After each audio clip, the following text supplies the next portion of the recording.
আমি অনেক ব্যথা সয়ে ছলো ছলো চোখের জলে তোমার চলে যাওয়া দেখেছি।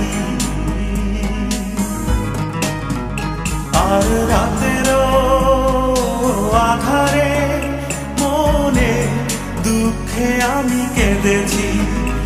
আজ হলো না বলা আমার না বলা কথা, সিতারা ভরা রাতে আমি পারিনি বোঝাতে তোমাকে আমার মনের ব্যথা।